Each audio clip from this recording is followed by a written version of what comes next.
Oui, donc le thème qui m'incombe, c'est le droit et liberté du salarié dans l'actualité jurisprudentielle.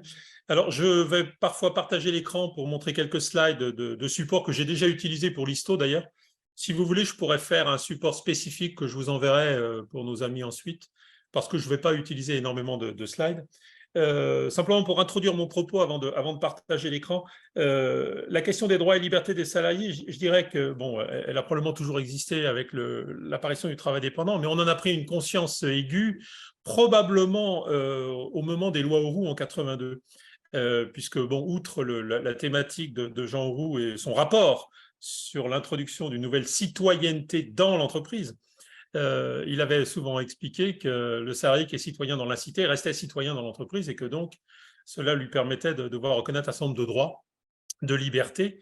Droits et libertés qui ont une utilité que de venir comme limiter le pouvoir de l'employeur. Et en fait, la reconnaissance des droits et libertés du salarié a cette utilité première que de conférer une limitation au pouvoir de l'employeur. Et c'est ainsi que c'est conçu d'ailleurs au moment des lois Auroux. Alors, alors là, je vais partager l'écran. Vous avez un texte très, très, très, très connu qui a une histoire assez incroyable. Attendez, je pense que vous devez le voir là. Est-ce que comme ça, c'est visible? C'est bon? Ouais. Oui, tout à fait, oui. Alors, je vais réduire par contre la fenêtre, sinon vous allez vous voir, c'est pas très pratique. Oui, donc le célèbre 11-21, alors son histoire, pour ceux qui ont un petit peu plus de 20 ans, ça a d'abord été au moment des lois Auroux, un article qui était l'article L122-35, qui était une disposition qui n'intéressait que le règlement intérieur et qui disait qu'on ne pouvait pas, dans le règlement intérieur, avoir des dispositions qui portent aux droits des personnes, aux libertés individuelles et collectives, des restrictions qui ne seraient pas justifiées par la nature de la tâche à accomplir, ni proportionnées au but recherché. Ce L122-35 était le copier-coller du fameux arrêt du Conseil d'État Société des peintures Corona, sauf erreur de ma part, qui était un arrêt de 1980. Donc, Conseil d'État 1980, loi Auroux L122-35 pour le règlement intérieur, puis ensuite, ce texte, si j'ose dire, a pris du galon et il a été élevé un peu plus haut par l'article L122, où on a fait de ce principe une exigence générale, finalement, pas réservée aux dispositions du règlement intérieur, et qui s'adressait évidemment au premier chef à l'employeur en disant qu'il ne pouvait pas apporter aux droits des personnes, libertés individuelles, etc., etc. Alors, avec la recodification en droit constant, c'est devenu l'article L1121 que vous avez sous les yeux. Alors, on retrouve évidemment ce texte dans énormément de décisions de justice, où on en retrouve finalement des extractions, et l'une des idées sous-jacentes, mais expressément indiquées, c'est le principe de proportionnalité. C'est-à-dire finalement qu'on a d'un côté le pouvoir de l'employeur, de côté les libertés et les droits du salarié, qui sont presque les deux faces d'une même médaille, j'exagère un peu, c'est-à-dire qu'en vertu d'une question d'équilibre et de proportionnalité, on doit faire en sorte que le salarié subit des contraintes à ses droits et libertés individuelles, à condition que ces contraintes soient justifiées et proportionnées.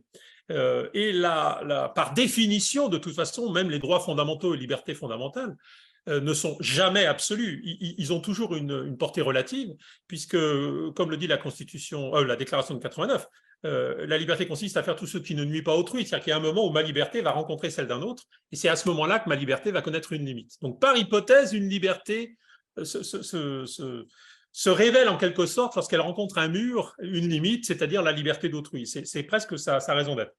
C'est la phrase de Sartre, provocatrice, « Nous n'avons jamais été si libres que sous l'occupation allemande ». Alors, cette phrase assez provocatrice dit bien ce qu'elle veut dire. Alors, ça fait référence à la philosophie sartrienne, donc ce n'est pas le propos, mais c'est cette idée qu'au fond, on découvre qu'on a une liberté précisément quand elle subit une limite. Parce que c'est à ce moment-là qu'on en voit les bornes et qu'on comprend qu'elle existe bien. D'où, nous n'avons jamais été aussi libres que sous l'occupation allemande. Alors, pour en venir à quitter l'existentialisme, enfin, quitter, pardonnez-moi, la philosophie de Sartre, qui est discutable par ailleurs, c'est un autre sujet, et en venir à mon propos, quand on examine la jurisprudence de ces dernières années, pas simplement de cette année ou de l'année dernière, et j'ai toujours à l'esprit ce conseil que m'avait donné lors de ma soutenance de thèse en 1992, excusez-moi, pardon, Jean-Claude Javillier, qui m'avait dit, mais il l'avait dit à d'autres, il ne faut pas avoir le culte du dernier arrêt. Et, et j'ai toujours retenu ça. Il m'a dit, c'est important le dernier arrêt, mais il ne faut pas non plus se mettre dans un état d'extase et de transe. Il faut aussi regarder la jurisprudence dans son continuum. Alors, mon impression, ça c'est une opinion évidemment personnelle et je mets ça dans le débat, j'ai l'impression que depuis un certain nombre d'années, on constate deux courants contraires en termes de droits et libertés des salariés. D'un côté, il y a toujours, dans beaucoup de décisions de justice, un maintien de la fonction que, comment je qualifierais, émancipatrice en quelque sorte des libertés. On trouve toujours cette idée que les libertés reconnues aux salariés contribuent à l'émancipation du salarié au sens étymologique, hein, c'est-à-dire enlever la main qui le saisit, manus capere en latin, donc émancipation. Mais en même temps, j'ai l'impression qu'on assiste à une sorte de déclin relatif de la fonction protectrice des libertés. Donc d'un côté, une tendance à maintenir l'idée que les libertés reconnues aux salariés contribuent à son émancipation face à un pouvoir, mais en même temps, et c'est tout le paradoxe de la chose, peut-être peut-on assister ces dernières années, vous voyez où je vais en venir sans doute avec le contentieux du droit à la preuve, mais pas seulement d'ailleurs, un certain déclin de la fonction que je qualifierais de protection, tout simplement, des libertés. Donc premier point, si vous le voulez, le maintien d'une fonction émancipatrice, mais deuxième point, le déclin d'une fonction protectrice des libertés. Sur le premier point et sur l'idée d'un maintien d'une fonction émancipatrice des libertés, bon, alors là, on a énormément de jurisprudence, et on s'aperçoit en fait que quand on lit les arrêts depuis 20-25 ans, et même plus, et aussi la jurisprudence du Conseil d'État, hein, c'est très très intéressant, et les décisions du Conseil constitutionnel, on s'aperçoit qu'on appréhende le salarié sous différents aspects, de différentes manières. Soit on voit une personne, et en tant que personne, comme toute personne, article 9 du Code civil, il a droit à l'intimité, au respect de la vie privée. Et la Cour de cassation, la Chambre sociale, nous a dit il y a très très très longtemps, à l'époque où Philippe Vaquet était conseiller doyen, que le salarié, même dans l'entreprise, a droit au respect de sa vie personnelle. Ce qui n'allait pas de soi du tout. Ce n'était pas du tout évident. On aurait peut-être très bien pu imaginer que le salarié, une fois qu'il est dans l'entreprise, il n'est que professionnel et sa vie personnelle n'a pas droit d'expression. Ben si, justement, Vaquet dit pas du tout, sa vie personnelle existe quand même. Bon, donc ça, c'est déjà pas évident. Bref, en tant que personne, ben, il possède des droits de toute personne qui sont reconnus par le Code civil ou par d'autres dispositions. Mais il n'y a pas simplement ça, hein, il y a aussi le choix du domicile, etc. On peut même, à mon avis, caler là-dedans, et je vais y revenir, le droit à la dignité. Je vais en reparler. Deuxième approche, on peut voir aussi le salarié non pas simplement comme une personne, mais comme un citoyen. Et là, c'est par exemple la liberté d'expression, dont la Cour de cassation nous dit à plusieurs reprises que le salarié dispose d'une liberté d'expression comme simple sujet, comme simple personne dans la vie tout court, et il en est aussi titulaire dans l'entreprise, sauf évidemment abus, etc., etc., etc. Et puis enfin, il est aussi des jurisprudences dans lesquelles on voit le salarié sans doute comme une personne, sans doute comme un citoyen, mais aussi plus bêtement parlant, si je veux dire, comme un simple contractant. Et c'est le fameux arrêt qui a déjà pas mal d'années qui rappelle que le salarié, ben, c'est un consommateur et qu'il conserve ses droits de consommateur. Vous savez, c'est ce fameux arrêt de cette salariée qui travaillait, je crois qu'elle travaillait chez Renault, elle a acheté une Peugeot, ou elle travaillait chez Peugeot, puis elle a acheté une Renault, enfin je ne sais plus trop. Et donc elle s'était fait sanctionner pour avoir acheté un véhicule qui n'était pas de la marque de l'entreprise dans laquelle elle travaillait. Et la Cour de cassation avait dit, mais on se calme, arrêtez le délire, elle a parfaitement le droit d'être libre de ses achats, de sa consommation. Donc, une personne, un citoyen, un contractant, parfois d'ailleurs, ces qualités se chevauchent, mais on arrive toujours à trouver, si j'ose dire, un point d'imputation du salarié à travers la personne, le citoyen ou le contractant, pour lui conférer des droits et des libertés qui sont autant de freins, si j'ose dire, au pouvoir de l'employeur. Alors, deux exemples que je veux donner. Un premier exemple, donc je vais directement me reporter à un slide. Voilà, c'est le 122. Je l'ai isolé à l'avance parce que sinon vous allez subir un tournis. Voilà, je crois que j'y arrive. Voilà, il y a un premier exemple que je trouve assez intéressant. C'est sur le droit à la dignité, parce qu'il fallait bien que je concentre l'analyse sur quelques exemples. Le droit à la dignité, on sait tous d'où il vient, hein. Il a été reconnu par le Conseil constitutionnel il y a pas mal d'années en interprétant le fameux préambule de 46. Hein. Et ce préambule de 46 qui considérait finalement que alors je ne pense pas que mon partage d'écran fonctionne là, que c'est le premier alinéa du préambule de 46, au lendemain de la victoire remportée par les peuples libres sur les régimes qui ont tenté d'asservir et de dégrader la personne humaine, le peuple français proclame à nouveau, etc., etc. partant de cette phrase disant qu'on a eu des régimes totalitaires qui ont essayé d'asservir et de dégrader la personne humaine, le Conseil constitutionnel en infère l'existence d'un droit à la dignité, et qui pourtant n'est pas écrit dans le préambule de 46, le mot n'y figure pas. Alors, depuis, évidemment, bien des juges l'ont décliné. Alors, vous avez des jurisprudences assez classiques de la Chambre sociale sur la dignité, des illustrations finalement très simples. Ce fameux arrêt déjà ancien, donc ce n'est pas tellement le thème d'aujourd'hui puisqu'on est dans l'actu, mais bon, un arrêt du 7 février 2012, très connu, où cette salariée avait demandé la résiliation judiciaire de son contrat de travail puisqu'elle elle avait été émue des propos qu'on avait manifestés à son encontre, qui étaient absolument infamants et extrêmement désobligeants. Et la Cour avait dit que l'atteinte à la dignité d'un salarié constitue pour l'employeur un manquement grave à ses obligations.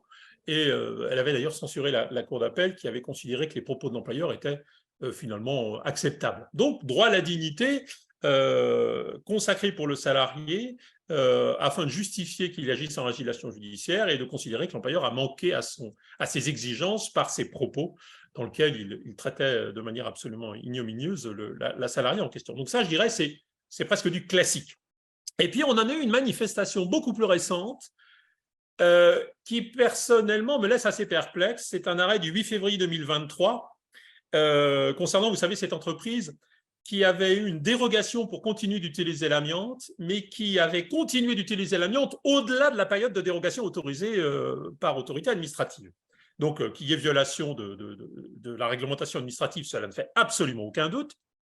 Et la Cour de cassation, en fait, fait référence à l'obligation de l'employeur d'exécuter de bonne foi le contrat de travail, 12.22.1 du Code du travail, qui est lui-même une reprise du Code civil, en considérant que l'atteinte à la dignité d'un salarié constitue pour l'employeur un manquement grave à son obligation d'exécuter de bonne foi le contrat de travail. Elle l'avait d'ailleurs dit, elle cite d'ailleurs dans cet arrêt l'arrêt de 2012 que je viens d'évoquer, et elle en déduit qu'en l'espèce, implicitement mais nécessairement, le fait d'avoir continué de laisser travailler des salariés dans une ambiance amiantée alors qu'on ne bénéficiait plus de la dérogation pour ce faire était une violation de la bonne foi, mais une atteinte à la dignité des salariés.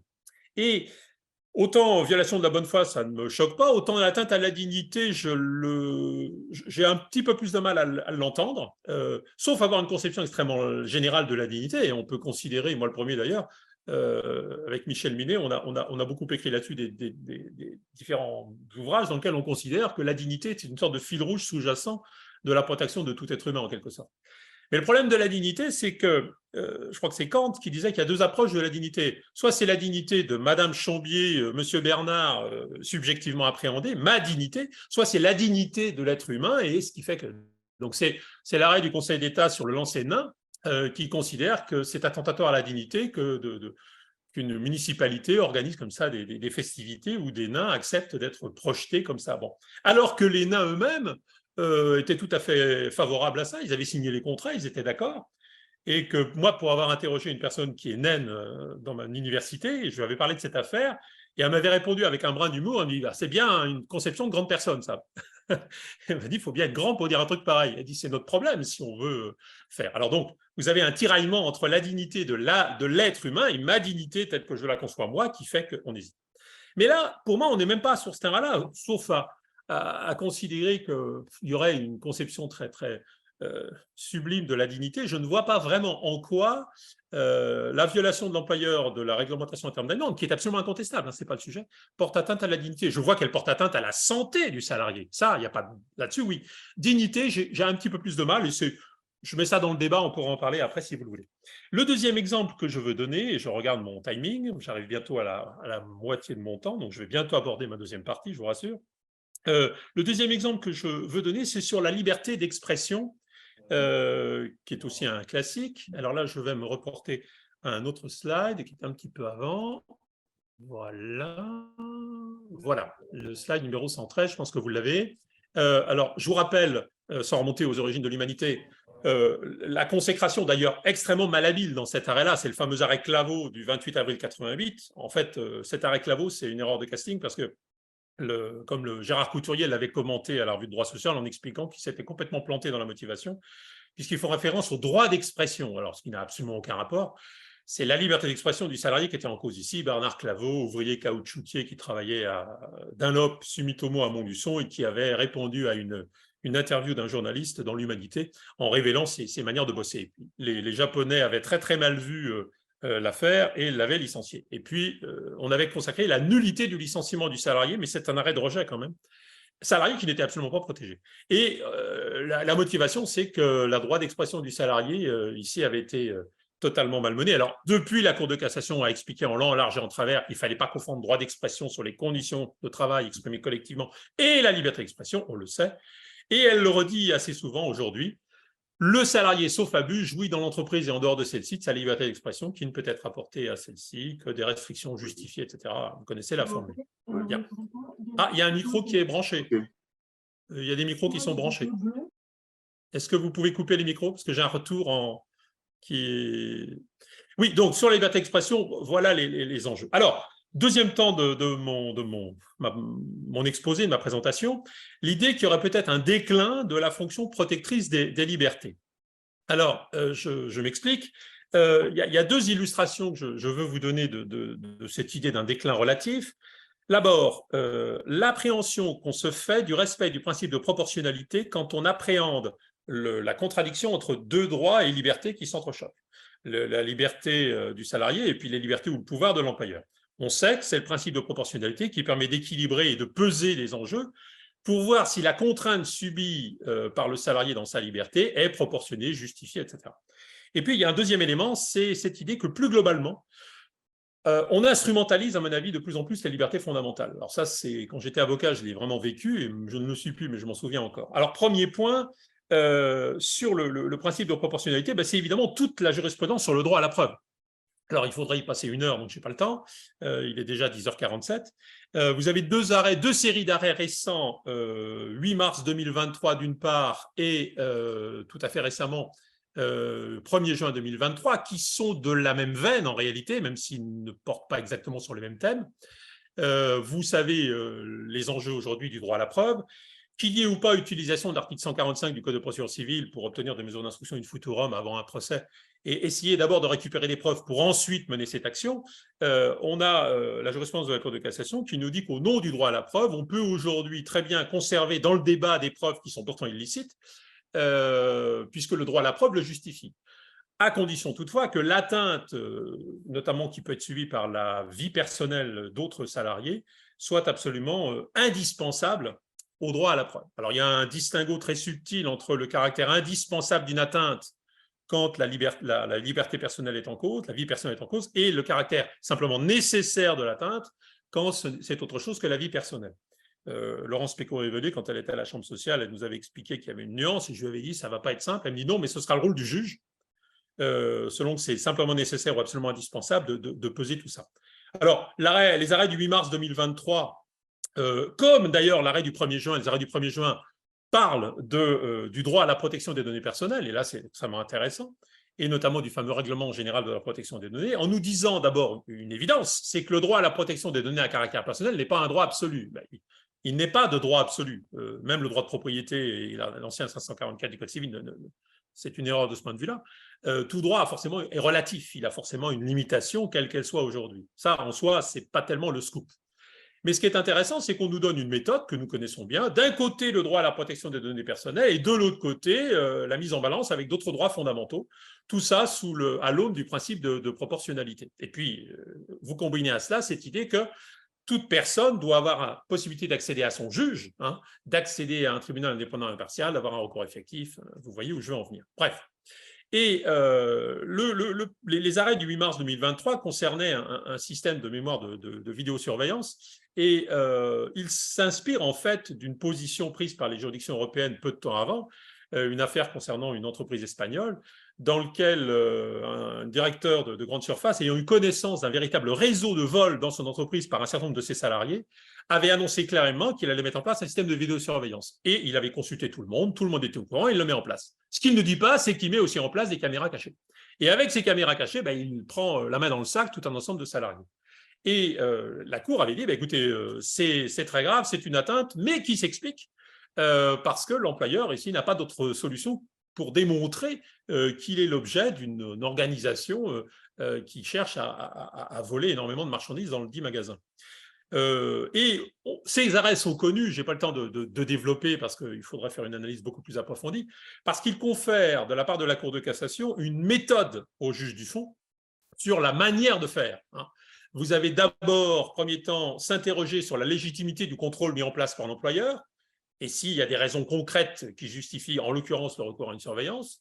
Ensuite, rechercher s'il n'y avait pas moyen d'arriver au même résultat par un autre moyen, qui serait plus respectueux de la vie personnelle des salariés. Et enfin, le juge doit peser tout ça. Alors, en l'espèce, dans les arrêts du mars, l'employeur s'était planté parce qu'il avait utilisé ces processus alors qu'il avait un rapport d'audit qui lui permettait d'arriver au même constat sur les irrégularités constatées, rapport d'audit qu'il n'avait même pas, je crois, communiqué au juge. Donc là, il se fait évidemment tenser. Mais sur le principe, la méthode est ainsi définie.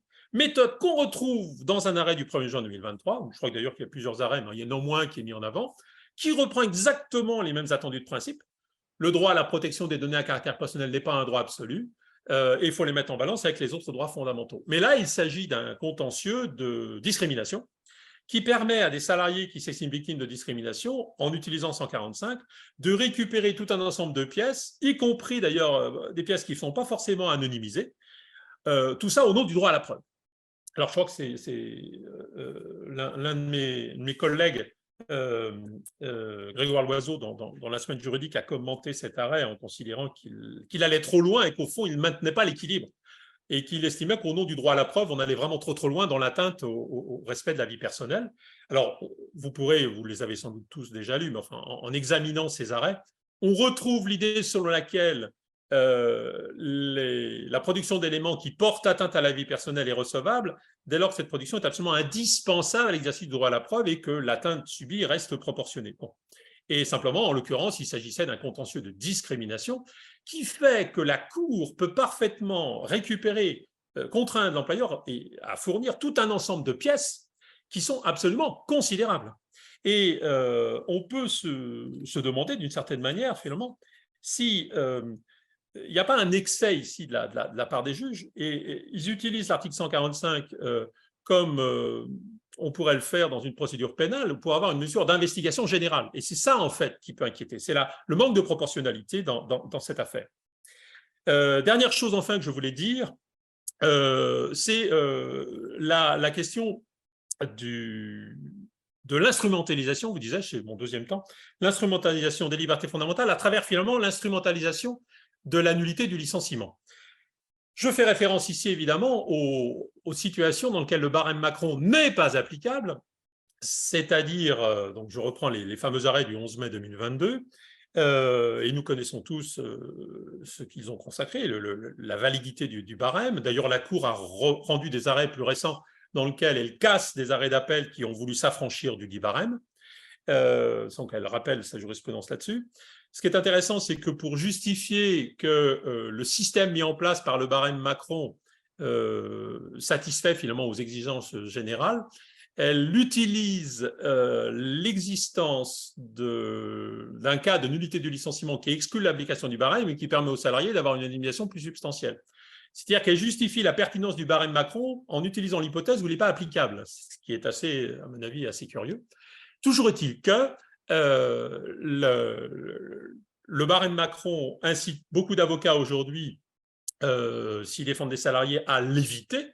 Et on assiste, ça c'est pas récent, dès que vous avez un contentieux aujourd'hui du licenciement, vous avez une contestation de la cause sérieuse, mais vous avez très souvent, dès que c'est un peu possible, l'invocation d'un cas de nullité en invoquant une discrimination, un harcèlement, etc. Alors, c'est assez fâcheux parce que à force d'invoquer systématiquement les discriminations et les harcèlements, on finit par noyer dans une quantité phénoménale des situations qui le méritent véritablement.